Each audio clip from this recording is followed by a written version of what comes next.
నమస్కారం, welcome to our channel. నేను మీ పద్మావతి. ఈరోజు మనతో పాటు మన స్టూడియోలో డాక్టర్ ముల్లపూడి సత్యనారాయణ గారు ఉన్నారు, బ్రహ్మశ్రీ జ్యోతిష్యులు. ఈరోజు ఆయనతో మాట్లాడి మనకి తెలియని మరిన్ని విషయాలు తెలుసుకునే ప్రయత్నం చేద్దాం. నమస్కారం గురువు గారు. పద్మావతి.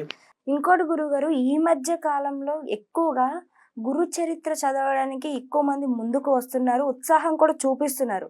మరి గురు చరిత్ర అనేది ఏ విధంగా చదవాలి, ఏ విధంగా పారాయణం చేయాలి, అసలు అది ఎలా చదవాలి అనే ఒక బేసిక్ అనే నాలెడ్జ్ లేకుండా ప్రతి ఒక్కరు బుక్ కొనుక్కొని చదువుకుంటూ ఉంటాం. అసలు సరైన పద్ధతిలో చదవకపోతే మనం ఎంత పెద్ద మంచి గ్రంథాన్ని చదివినా కూడా మన ఒంటికి పట్టాలి, మన బ్రెయిన్ కి అబ్జర్వ్ చేసుకోవాలి అంటే దాన్ని సరైన పద్ధతిలోనే చదవాలి, సరైన ఫ్రీక్వెన్సీలోనే తీసుకోవాలి.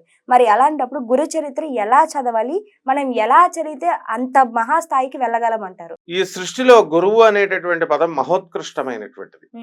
మొట్టమొదట గురువు ప్రతి వాడికి తల్లి, తర్వాత గురువు తండ్రి, ఆ తర్వాత మన మాస్టర్లే మనకి గురువులు, మన స్కూలే మన తల్లి, స్కూలే గురువు. ఈ గురు చరిత్ర పారాయణ చేసేటప్పుడు తెల్ల బట్టలు వేసుకోవాలా, ఉతికిన బట్టలు వేసుకోవాలా, స్టూలు వేసుకోవాలా, ఈ పులి చర్మం వేసుకోవాలా, జింక చర్మం, ఇలాంటి నియమాలు ఉండవు. ఈ చెప్పేవాళ్ళు అసలు ఫస్ట్ వీళ్ళు ఏం చేయాలంటే, ఫస్ట్ వాళ్ళ స్కూల్ వదిలేసిన తర్వాత ఇంత భవిష్యత్తునిచ్చింది, చదువునిచ్చింది మనకి. ఒక్కసారైనా వీడు మళ్ళీ స్కూల్ వదిలేసిన తర్వాత స్కూల్ మొహం చూశాడా? ఒక సిఈఓలుగా, ఒక డాక్టర్లుగా విదేశాల్లో లక్షల కోట్ల రూపాయలు సంపాదిస్తున్నారు వీళ్ళు. ఒక్కళ్ళైనా స్కూల్కు డొనేషన్ ఇస్తారా? ఇవ్వరు. కష్టపడి నిక్కర కూడా వేసుకోవడం కూడా రానటువంటి మనము స్కూల్లో నర్సరీలో జాయిన్ అప్పుడు మనల్ని సిఈఓలుగా, మంచి ప్రొఫెసర్లుగా, డాక్టర్లుగా తీర్చిదిద్దినటువంటి టీచర్లకి ఒక యాపిల్ పండు పట్టుకెళ్ళిస్తామా, ఒక జత బట్టలు పట్టుకెళ్ళిస్తామా? వినం, వెళ్ళం. మరి ఇంకా గురు చరిత్ర గురించి లెక్చర్లు ఇస్తే ఎట్లా? గురుతత్వము అంటేనే ఏంటి? రెస్పెక్ట్ ఇవ్వాలి. గురువు అంటే ఏంటంటే గురువు యొక్క డెఫినేషన్ ఏంటి? అజ్ఞాన తిమిరాంధస్య జ్ఞానాంజన శలాకయ చక్షురున్మీలితం యేన తస్మై శ్రీ గురవే నమః. అజ్ఞానం ఎంత ప్రబలంగా ఉంటుందండి. అజ్ఞానం అంటే ఏదోనండి తెలియక చేశాడండి, అదంతా ఈజీ కాదు. అజ్ఞానం ఎంత బలంగా ఉంటుందంటే, మామూలు మనం ప్రవచనాలతో మనం అందరం చెప్తూ ఉంటాం కదా, వీళ్ళంతా ఏం ఫీల్ అయిపోతూ ఉంటారంటే, నేను ప్రవచనాలు చెప్పేశాను, వాళ్ళు మారిపోయారు, సమాజంలో సగం మార్చేసాం అనుకుంటాం. ఒకడు కూడా మారడు. స్వామి వివేకానంద తను చెప్తాడు, మహావిజ్ఞాన ఖని పరమేశ్వరుడి అవతారమైనటువంటి స్వామి వివేకానందుడు ఒక్కడిని మార్చినా చాలు అంటాడు. ఎందువలన? ఒకడు కూడా మారడని ఆయనకు తెలుసు కాబట్టి. దీనికి ఆ శక్తి ఎవరికి ఉంటుంది అంటే జగద్గురువులకే ఉంటుంది. ఆ జగద్గురువులు ఎవర్రా అంటే ఆదిశంకరుడు, సాక్షాత్ శివుడు భూమి మీదకి ఆదిశంకరుడిగా వచ్చాడు. సాక్షాత్ శ్రీమన్నారాయణమూర్తి జగద్గురువుగా మనకి శ్రీకృష్ణుడిగా వచ్చి మనకు అందించాడు. మనం అడగలేదు, వాళ్ళే ఇస్తారు జ్ఞానం. దక్షిణామూర్తి గురుదేవుడు దత్తాత్రేయులు వారు వచ్చారు, బ్రహ్మ విష్ణు మహేశ్వర స్వరూపం. అంటే ఫస్ట్ గురుతత్వం తెలుసుకోవాలా. గురువు అజ్ఞానం తీయడం అంత ఈజీ కాదు, వీళ్ళ మాత్రమే తీయగలరు. మనకి కష్టాలు వచ్చినప్పుడే కదా నొప్పి తెలుస్తుంది. ఇప్పుడు చిన్నపిల్లోడిని అరే అగ్గిలో ముట్టుకోకు అంటే వాడు పదే పదే ట్రై చేస్తూనే ఉంటాడు. ఒకసారి చేయి పెట్టిచ్చేస్తే కాలిపోతే ఇంకో రెండోసారి వెళ్ళాడు. అలా ప్రతిదీ ప్రాక్టికల్ గా కష్టాలు వచ్చినప్పుడే మనం తాత్కాలికంగా గురువు దగ్గరికి, దేవుడి దగ్గరికి వెళ్తాం. గురువునే బ్లాక్మెయిల్ చేస్తాం. ఏమండి నేను 3 సార్లు వెళ్ళానండి దత్తాత్రేయుడి గుడికి గాణగాపురం, నాకు అవ్వలేదు, నేను మానేసాను, అయిపోయింది, ఇంకా 5 టైమ్స్ వెళ్ళాను, అయిపోయింది. ఏది మనం ఆయన్ని బ్లెస్ చేయడానికి వెళ్ళినట్టు ఉంది.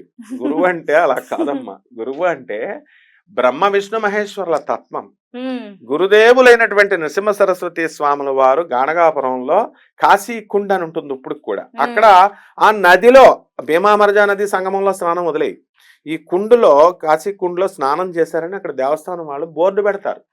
అయ్యా మీ కాళ్ళు ఆ నీళ్ళకి తాకనివ్వకండి, స్త్రీలు, ఆయన బ్రహ్మచారి కాబట్టి స్త్రీలు వెళ్ళి అందులో ముట్టుకోకండి, అందులో బకెట్ నీళ్ళు తీసి స్త్రీలకు బయట అందించండి, వాళ్ళు స్నానం చేస్తారు. అంత స్ట్రిక్ట్ గా నియమాలు ఉన్నాయి. అటువంటప్పుడు గురుదేవులు ఆ ఊర్లో తిరిగారంటే వీళ్ళ చెప్పులు వేసుకెళ్ళిపోతున్నారు. తర్వాత గురువుని దర్శించేటప్పుడు వాడు పిఎం అయినా సీఎం అయినా ఎవడైనా గురువు దగ్గర దర్శనం వచ్చేటప్పుడు నువ్వు అబ్జర్వ్ చేయి, నడుచుకుంటూ వెళ్తారు. వెహికల్ ఎక్కడో పెట్టేసి నేల మీద కూర్చుంటారు. ఇందిరాగాంధీ ప్రైమ్ మినిస్టర్ గా ఉన్నప్పుడు మా గురువు గారు అయినటువంటి ఆనందమయ్య మాతాజీ వీడియోలు యూట్యూబ్ లో ఉంటాయి, కింద కూర్చుంటుంది ఆమె భోజనం చేసి, ఇలా నుంచునే, గురువు అక్కడ కూర్చొని ఉంటే నుంచునే ఉంటుంది. ఎక్కడుంది ఇప్పుడు అది?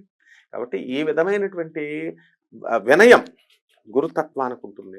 గురువు కేవలము అజ్ఞానం తొలగించడము, జ్ఞానం ఇవ్వడమే కాదు, నీకు జరగబోయేటటువంటి ఆపదల్ని నీకు తెలియకుండా తొలగిస్తాడు. ఉదాహరణకి జగద్గురు అయినటువంటి కృష్ణుడు అర్జునుడికి గురువు కాబట్టి అర్జునుడికి నా శక్తి అస్త్రాన్ని వేస్తాడు అని ముందే తెలుసు కాబట్టి కృష్ణుడికి ఘటోత్కచుడి మీద వేయించేసి అర్జునుడిని రక్షించాడు.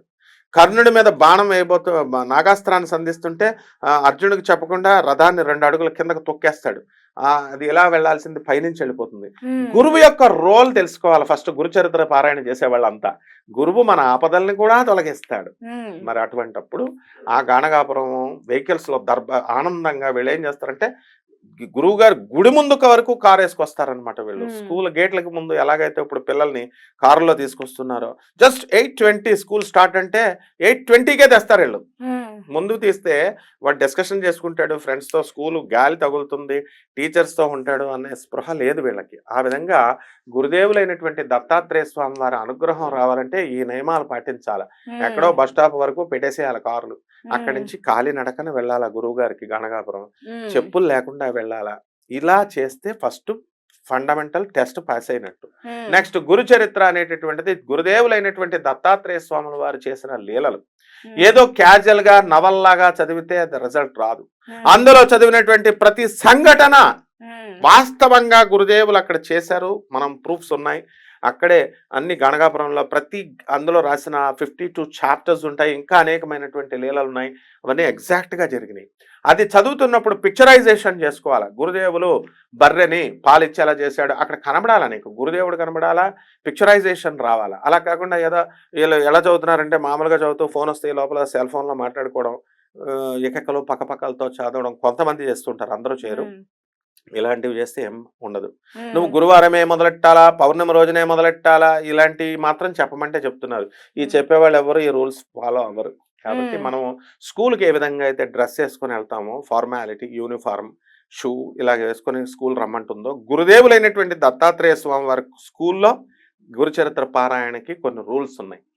ఆ రూల్స్ ఏంటంటే చక్కగా మనము కష్టాలు బాగా ఇదైనప్పుడు, ఆ అప్పుల బాధల్లో ఉన్నప్పుడు గురుదేవులైనటువంటి నరసింహ సరస్వతి